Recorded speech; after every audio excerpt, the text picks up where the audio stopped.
Hello दोस्तों, स्वागत है आपका मेरे यूट्यूब चैनल में। कैसे हैं आप? आशा करता हूँ कि आप खुश होंगे, स्वस्थ होंगे और मस्त होंगे।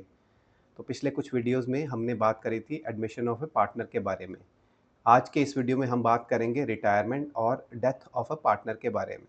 तो आज के इस वीडियो का एजेंडा रहेगा कि अगर किसी पार्टनर की डेथ हो जाती है या वो रिटायर हो जाता है, तो उसके लिए अकाउंटिंग ट्रीटमेंट हम कैसे करते हैं। सबसे पहले बात करेंगे कि ऐसे कौन-कौन से पॉइंट्स होते हैं जिनको हमें ध्यान देना होता है जब भी रिटायरमेंट या डेथ का केस होता है किसी भी पार्टनरशिप के अंदर। फिर हम बात करेंगे कि जो रिमेनिंग पार्टनर्स होते हैं, उनकी न्यू प्रॉफिट शेयरिंग रेशियो कैसे कैलकुलेट की जाती है। उसके बाद हम गेनिंग रेशियो के बारे में बात करेंगे कि ये क्या होती है, उसकी रेलेवेंस क्या होती है हमारे डेथ और रिटायरमेंट के केस में। और इन सारे कॉन्सेप्ट्स को समझने के लिए हम बहुत सारी एग्जांपल्स का यूज़ करेंगे। आशा करता हूँ कि आपको ये वीडियो अच्छी लगेगी। अगर आपको ये वीडियो अच्छी लगे तो आपसे रिक्वेस्ट है कि वीडियो को लाइक कीजिएगा, शेयर कीजिएगा और चैनल को सब्सक्राइब कर लीजिएगा। दोस्तों, अगर आपने पुरानी वीडियोज़ नहीं देखी हैं तो उसका लिंक मैंने आई बटन में दे दिया है, आप जाकर वहाँ से उन वीडियोज़ को देख सकते हैं। तो चलिए शुरू करते हैं आज की इस वीडियो को। तो जब भी किसी पार्टनर की डेथ होती है या वो रिटायर होता है, that means he does not want to continue with the partnership firm. तो इन दोनों केसेस में जनरली हमारी अकाउंटिंग ट्रीटमेंट सेम रहती है, इसीलिए हम इन दोनों केसेस को इकट्ठा ही पढ़ते हैं। ठीक है? तो जब भी रिटायरमेंट और डेथ ऑफ पार्टनर होती है, that leads to reconstitution of a partnership firm. तो क्योंकि अब उसमें से पार्टनरशिप में से एक बंदा कम हो गया है, तो नेचुरल सी बात है पार्टनरशिप फर्म को अब रिकंस्टिट्यूट किया जाता है। On the retirement or death of a partner, the existing partnership deed comes to an end and its place a new partnership deed needs to be framed. तो पुरानी पार्टनरशिप डीड जो है वो चेंज होगी, नई बनेगी और उसके हिसाब से अब आगे की सारी एक्टिविटीज़ रन होंगी। The remaining partners continue to do their business on changed terms and conditions. तो अब जो जो भी नई डीड बनेगी, अब जो भी सर्वाइविंग पार्टनर्स हैं या रिमेनिंग पार्टनर्स हैं, वो अब उस डीड के हिसाब से काम करेंगे। Those terms and conditions can be same which were there in the earlier partnership deed और they can be different this time. There is not much difference in the accounting treatment at the time of retirement or in the event of a death। तो ये हमने अभी बात कर ली कि accounting treatment almost same होता है, चाहे वो रिटायरमेंट हो चाहे वो डेथ हो। In both the cases, we are required to determine the sum due to the retiring partner in case of retirement and to the legal representatives in case of deceased partner। तो basically क्या होता है, दोनों cases में हमें calculate क्या करना होता है कि जो भी उसका शेयर बनता है बिजनेस में, अपार्ट फ्रॉम हिज कैपिटल, उसके जो प्रॉफिट्स हैं, वो सारी चीज़ें जो भी बनता है वो कितना बनता है वो कैलकुलेट करना। तो अगर पार्टनर रिटायर हो रहा है तो हम क्या करेंगे, उस केस में रिटायरिंग पार्टनर को वो पैसे देंगे। और अगर उसकी डेथ हो जाती है, उस केस में उसका जो भी लीगल रिप्रेजेंटेटिव होगा, उसको वो पैसे मिल जाएँगे। और ये कैलकुलेशंस करने के लिए हम क्या करते हैं, नेसेसरी एडजस्टमेंट करते हैं बुक्स में in respect of goodwill, revaluation S of assets and liabilities and transfer of accumulated profits and losses. तो हमने जो एडमिशन ऑफ अ पार्टनर में जितनी भी एडजस्टमेंट्स करी थी, बेसिकली वो सारी एडजस्टमेंट्स यहाँ पे भी होंगी, क्योंकि पार्टनरशिप चेंज हो रही है। जो पार्टनर रिटायर हो रहा है, जिसकी डेथ हो गया, उसको उसका सारा हिस्सा वापस मिलना चाहिए। तो उसके लिए हम ये सारी एडजस्टमेंट्स करने के बाद जो उसका ड्यू बनते हैं, वो कंसर्न पर्सन्स को दे देते हैं। In addition, we may also have to compute the new profit sharing ratio among the remaining partners and so also their gaining ratio। तो जैसे हमने एडमिशन ऑफ ए पार्टनर में समझा था कि वहाँ पे भी हमें new profit sharing ratio calculate करनी पड़ती है, क्योंकि आगे तो अब इसी रेशियो में डिस्ट्रीब्यूशन होगी।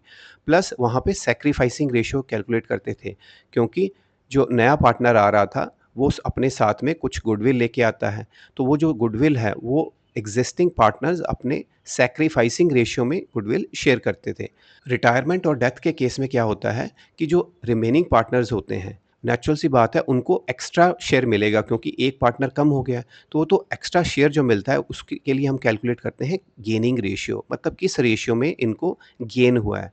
और इसकी रेलेवेंस क्या है कि अब क्या होगा जब हम इनको पेमेंट करेंगे, रिटायर्ड पार्टनर को या legal representative of the deceased partner को, तो उस केस में ये जो जितने भी पार्टनर्स को गेन हुआ है, वो सब अपने उस गेनिंग रेशियो में गुडविल की पेमेंट करेंगे रिटायरिंग पार्टनर को।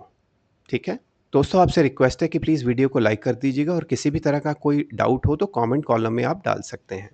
तो अब हम बात करते हैं कि ऐसे कौन-कौन से इम्पोर्टेंट पॉइंट्स होते हैं जिनको हमें स्टडी करना ज़रूरी है in case of death of a partner और रिटायरमेंट ऑफ अ पार्टनर। तो जैसे अभी हमने बात करी, सबसे इम्पोर्टेंट पॉइंट होता है न्यू प्रॉफिट शेयरिंग रेशियो।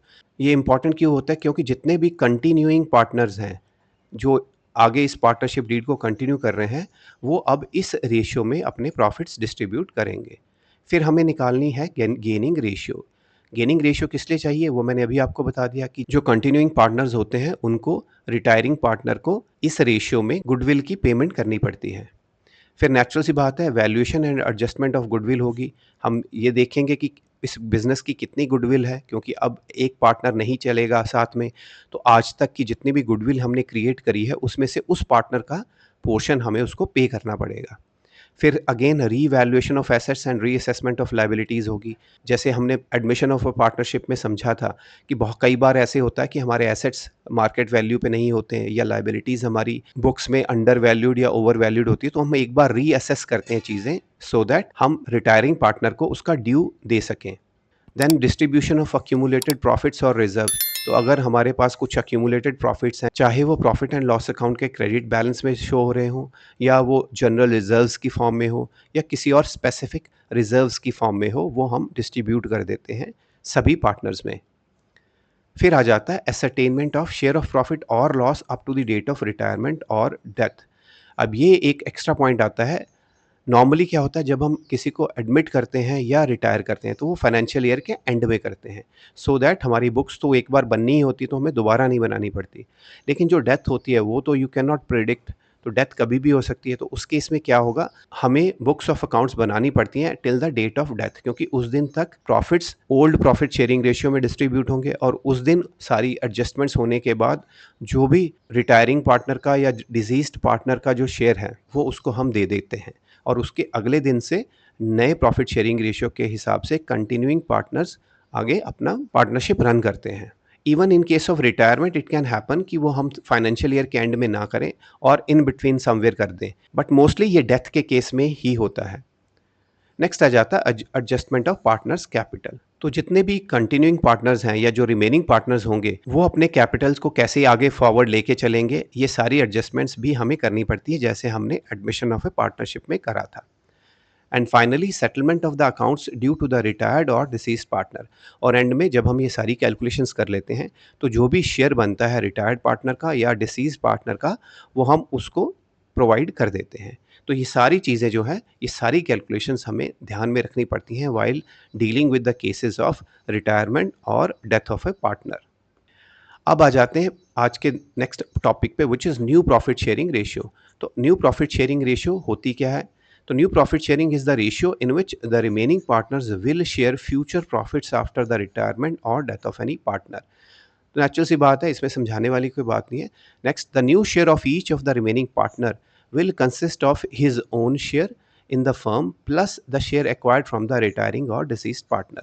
तो जितने भी रिमेनिंग पार्टनर्स बचे हैं, उन सब के नए शेयर कैसे कैलकुलेट होंगे? एक तो उनका ओल्ड शेयर होगा, प्लस जो भी उनको रिटायरिंग पार्टनर या डिसीज्ड पार्टनर के शेयर में से हिस्सा मिला है, वो सब इसमें ऐड हो जाएगा, तो उनका नया शेयर बन जाएगा। Normally, the continuing partners acquire the share of retiring or deceased partner in the old profit sharing ratio, and there is no need to compute the new profit sharing ratio among them, as it will be the same as the old profit sharing ratio among them.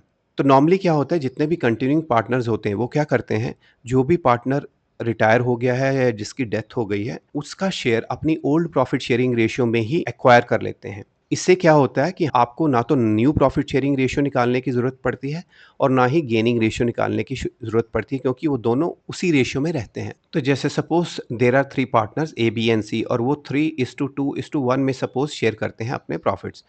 Letter on C retired.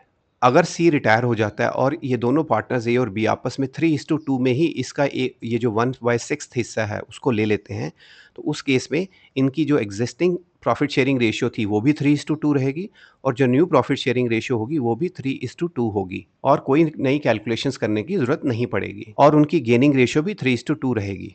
The continuing partners may acquire the share in a proportion other than the old ratio. In that case, there is a need to compute the new profit sharing ratio among them.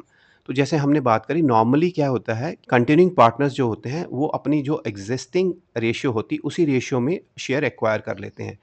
But if they decide to do it in different ratio, ठीक है, किसी और ratio में अगर वो करते हैं, तो इन दैट केस फिर हमें ये new profit sharing ratio calculate करनी पड़ती है और हमें गेनिंग रेशियो भी कैलकुलेट करनी पड़ेगी, क्योंकि इस केस में ये दोनों चीज़ें डिफरेंट हो जाएंगी। ठीक है? तो क्रक्स क्या है? न्यू प्रॉफिट शेयरिंग रेशियो की कैलकुलेशन हमें तभी करनी पड़ती है जब कंटिन्यूइंग पार्टनर्स अपनी एग्जिस्टिंग प्रॉफिट शेयरिंग रेशियो में रिटायरिंग पार्टनर या डेथ डिसीज पार्टनर का शेयर आपस में शेयर नहीं करते हैं। तो चलिए अभी जो हमने समझा है उसको कुछ एग्जांपल्स के थ्रू समझने की कोशिश करते हैं। Naveen, Suresh and Tarun are partners sharing profits and losses in the ratio of 5:3:2। तो ये इनकी एग्जिस्टिंग प्रॉफिट शेयरिंग रेशियो है। Suresh retires, now Suresh retires from the firm and his share was acquired by Naveen and Tarun in the ratio of 2:1। अब नवीन और तरुण ने 2:1 की ratio में इसका हिस्सा ले लिया है, शेयर कर लिया आपस में। Calculate new profit sharing ratio of Naveen and तरुण।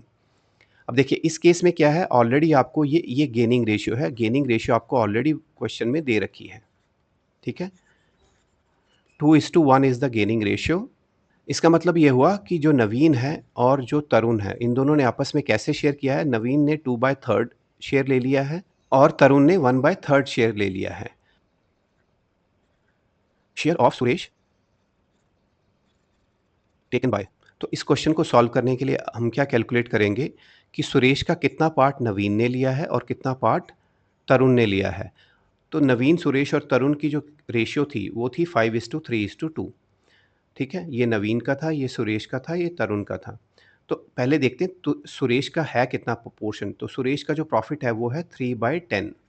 ठीक है, तो सुरेश का शेयर है 3/10। उस 3/10 का 2/3 लिया है नवीन ने। तो इसको कितना मिला? 2/3 ऑफ 3/10, ये हम कैलकुलेट कर लेंगे। सिमिलरली तरुण को कितना मिला? 1/3 ऑफ 3/10। तो ये जो पोर्शन होगा ये होगा इस 3/10 का। तो ये कैलकुलेट करने के बाद इसमें हम एग्जिस्टिंग जो इनके प्रॉफिट्स हैं, शेयर्स हैं, वो ऐड कर देंगे। तो पहले कैलकुलेशंस कर लेते हैं। तो ये आपका आ जाएगा 2/10 और ये आपका आ जाएगा 1/10।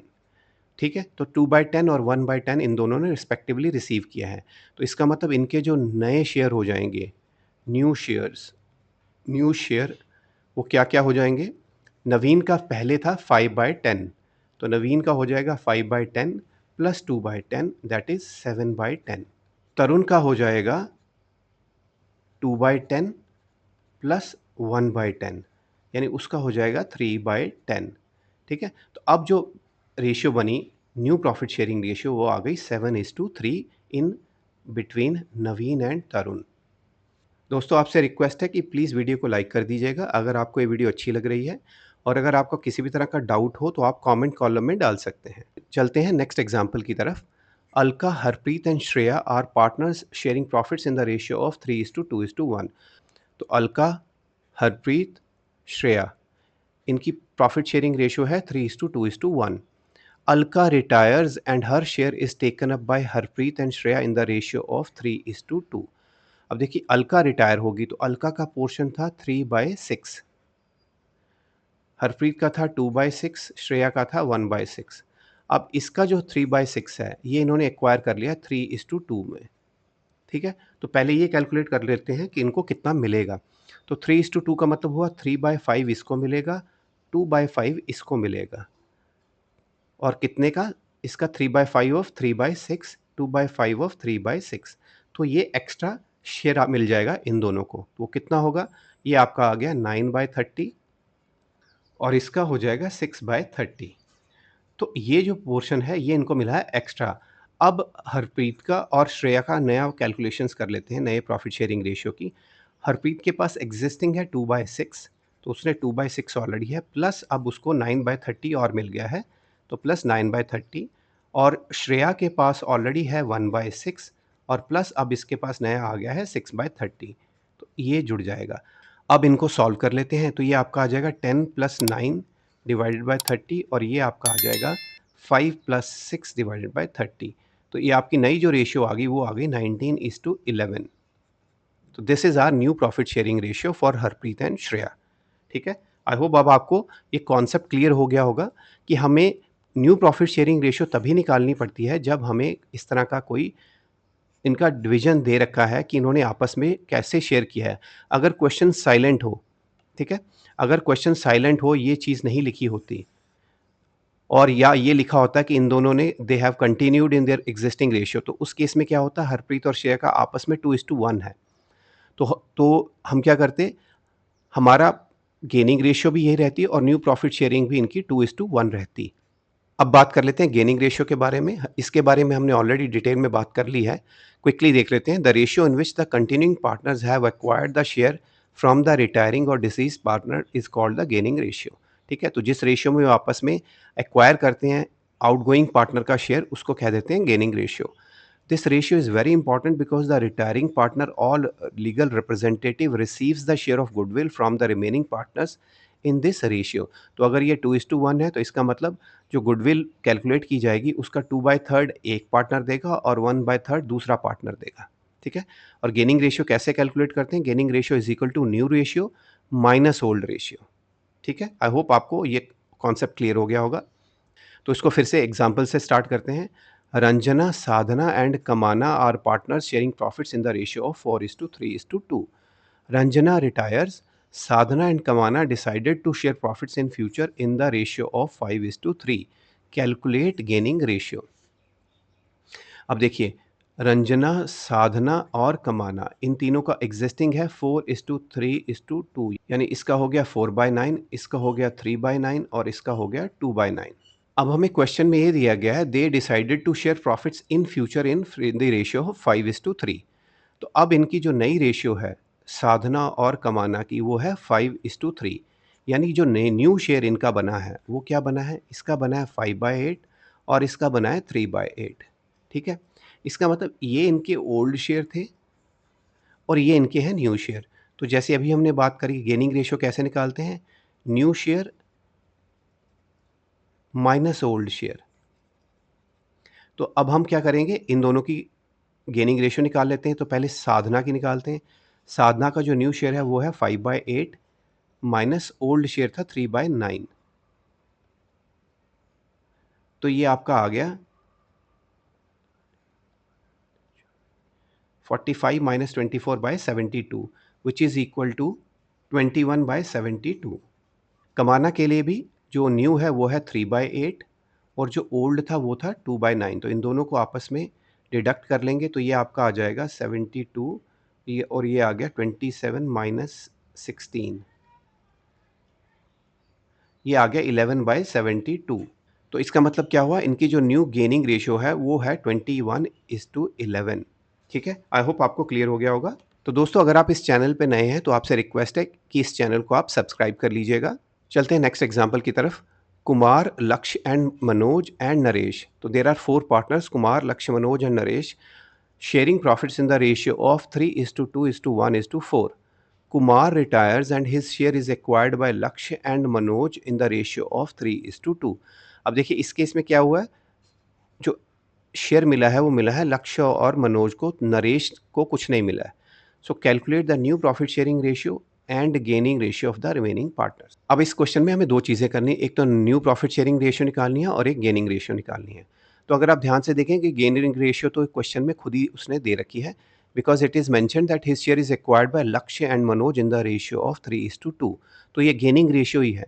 तो गेनिंग रेशियो जो है वो ऑलरेडी आपको मिली हुई है क्वेश्चन में, विच इज़, अगर मैं जो रिमेनिंग पार्टनर्स हैं वो बचेंगे लक्ष्य, मनोज एंड नरेश। तो ये कैसे की है, लक्ष्य और मनोज की 3:2 है और नरेश को कुछ नहीं मिला है, तो नरेश की गेनिंग रेशियो 0 हो जाएगी। ठीक है, तो ये तो ऑलरेडी आपको क्वेश्चन में दिया हुआ है। तो न्यू प्रॉफिट शेयरिंग रेशियो निकालने से पहले हम देख लेते हैं, ओल्ड रेशियो नोट कर लेते हैं। तो पहली ओल्ड रेशियो है 3:2:1:4। ठीक है, और अब हमारे जो रिमेनिंग पार्टनर्स हैं वो है लक्ष्य, मनोज एंड नरेश। तो पहले तो इनके ओल्ड शेयर देखते हैं क्या क्या हैं। लक्ष्य, मनोज और नरेश। तो लक्ष्य का ओल्ड शेयर है 2/10, मनोज का ओल्ड शेयर है 1/10 और नरेश का है 4/10। ठीक है, तो ये इनके ओल्ड शेयर आ गए। अब हम इसमें ऐड करेंगे एक्वायर्ड शेयर फ्रॉम कुमार। ठीक है, तो लक्ष्य का जो एक्वायर्ड है वो है 3/5, तो कुमार का जो पोर्शन है वो है 3/10 ठीक है। तो 3/5 इसने रिसीव किया है ऑफ 3/10 और मनोज ने रिसीव किया है 2/5 ऑफ 3/10 और नरेश को कुछ नहीं मिला है। ठीक है। तो इसको कैलकुलेट अगर हम करें तो ये आपका आ जाएगा 9/50, तो ये आपका आ जाएगा 6/50। ठीक है। और नरेश को कुछ नहीं मिला तो उसको कुछ भी एक्स्ट्रा नहीं मिलेगा। तो ये हो गया जो एक्वायर्ड हमने किए हैं शेयर्स, 9/50 इसको मिल गया, 6/50 इसको मिल गया। अब हम कैलकुलेट करेंगे इनके न्यू शेयर क्या बनेंगे। तो न्यू शेयर करने के लिए हम क्या करेंगे, ओल्ड शेयर प्लस जो एक्वायर हुआ है। तो इसका ओल्ड था 2/10 और इसने एक्वायर करा है 9/50, तो ये जुड़ जाएगा। और मनोज का हो जाएगा 1/10 प्लस 6/50 और नवीन का रह जाएगा 4/10 ही रहेगा क्योंकि इसमें कुछ एक्स्ट्रा नहीं है। तो ये अगर हम सॉल्व करेंगे तो ये आपका आ जाएगा 19/50, ये आपका आ जाएगा 11/50 और ये आपका हो जाएगा 20/50। यानी कि जो नई प्रॉफिट शेयरिंग रेशियो होगी वो होगी 19:11:20। ठीक है। आई होप आपको ये क्वेश्चन क्लियर हो गया होगा। दोस्तों आज जो हमने क्वेश्चन किया उसमें या तो हमें new profit sharing ratio given थी या फिर हमें गेनिंग रेशियो गिवन थी। ठीक है। तो अगर हम इन दोनों में से कोई एक चीज़ मिलती है तो हम क्वेश्चन को कैसे सॉल्व करते हैं ये हमने अभी देख लिया। पर कई बार क्वेश्चन में ऐसा हो सकता है कि आपको ये लिखा हो कि the remaining partner decided to continue in the same ratio. तो उसको भी एक बार समझ लेते हैं। जैसे सपोज इस क्वेश्चन में 4:3:2 थी रंजना, साधना और कमाना की। रंजना रिटायर हो गई। ठीक है। अब साधना और कमाना जो है दे डिसाइडेड टू कंटिन्यू। तो इस तरह के क्वेश्चंस में हमें कोई कैलकुलेशंस की ज़रूरत नहीं पड़ती है। रिमेनिंग पार्टनर्स की जो एग्जिस्टिंग रेशियो होती है इस केस में जैसे 3:2 है, तो this would remain there, gaining ratio भी यही रहेगी और इनकी न्यू प्रॉफिट शेयरिंग रेशियो भी यही रहेगी। इसको एक एग्जांपल से समझ लेते हैं। सपोज इस केस में ये हमें फिगर नहीं दी होती कि इन्होंने 5:3 में डिस्ट्रीब्यूट किया है। क्वेश्चन में आपको सिर्फ इतना लिखा, they decided to continue the business in their existing ratio. Existing ratio में लिखा होता या फिर क्वेश्चन साइलेंट होता, how they have decided to share. तो इन दोनों केसेस में न्यू प्रॉफिट शेयरिंग रेशियो 3:2 ही रहेगी। तो इसको सॉल्व करके देखते हैं। सो इस क्वेश्चन में 3:2 में इन्होंने रंजना का शेयर आपस में शेयर कर लिया। तो रंजना का जो शेयर था वो था 4/9। ठीक है। साधना का एग्जिस्टिंग शेयर है 3/9 और कमाना का एग्जिस्टिंग शेयर है 2/9। ठीक है। ये साधना का, ये कमाना का, ये हो गए इनके ओल्ड शेयर्स। अब इसमें जो शेयर एक्वायर किया है फ्रॉम रंजना वो कैलकुलेट कर लेते हैं। रंजना का था 4/9, इसमें एक्वायर हुआ है 3/5, 3:2 रेशियो में हुआ है, यानी 3/5 ऑफ 4/9 साधना ने एक्वायर कर लिया है और कमाना ने किया है 2/5 ऑफ 4/9। तो अगर इसको कैलकुलेट करेंगे तो आपका आ जाएगा 12/45 और ये आपका आ जाएगा 8/45। तो इसका मतलब न्यू शेयर क्या हुआ, 3/9 प्लस 12/45 और इसका हो गया 2/9 प्लस 8/45। तो इसको अगर हम सॉल्व करेंगे तो यह आ जाएगा 15 प्लस 12 27 और ये आ जाएगा आपका 10 प्लस 8 18, यानी ये है इनकी न्यू प्रॉफिट शेयरिंग रेशियो। तो अगर इसको फर्दर 9 से डिवाइड करेंगे तो ये आपकी आ जाएगी 3:2। तो देखिए क्वेश्चन को सॉल्व करने की ज़रूरत नहीं पड़ेगी आपको, 3:2 ही आपकी न्यू प्रॉफिट शेयरिंग रेशियो है और 3:2 ही आपकी गेनिंग रेशियो है। ठीक है। तो इस एग्जाम्पल के थ्रू हमने ये प्रूव किया है कि अगर आपको क्वेश्चन में ये लिखा जाता है कि they decided to continue in their existing profit sharing ratio, तो आपको कुछ कैलकुलेट करने की जरूरत नहीं, आपका न्यू प्रॉफिट शेयरिंग ये होगी और गेनिंग रेशियो भी यही होगी। ठीक है। तो आई होप अब आपको ये क्वेश्चंस अच्छे से क्लियर हो गए होंगे। तो दोस्तों आज की इस वीडियो में हमने बात करी रिटायरमेंट और डेथ ऑफ अ पार्टनर के केस में अकाउंटिंग ट्रीटमेंट कैसे की जाती है। हमने बात करी इंपॉर्टेंट कंसिडरेशन, ऐसे कौन कौन से पॉइंट्स होते हैं जिनको हमें ध्यान में रखना है इन दोनों केसेस में। फिर हमने न्यू प्रॉफिट शेयरिंग रेशियो के ऊपर कैसे कैलकुलेट की जाती है इसके ऊपर एक डिटेल में बात करी और हमने गेनिंग रेशियो की इंपॉर्टेंस समझी, इसको कैसे कैलकुलेट किया जाता है इसके बारे में डिटेल में बात करी। तो आई होप आपको ये वीडियो अच्छा लगा होगा। दोस्तों अगर आपको वीडियो अच्छा लगा हो तो आपसे रिक्वेस्ट है कि वीडियो को लाइक कीजिएगा, शेयर कीजिएगा और चैनल को सब्सक्राइब कर लीजिएगा। Thank you so much for watching this video.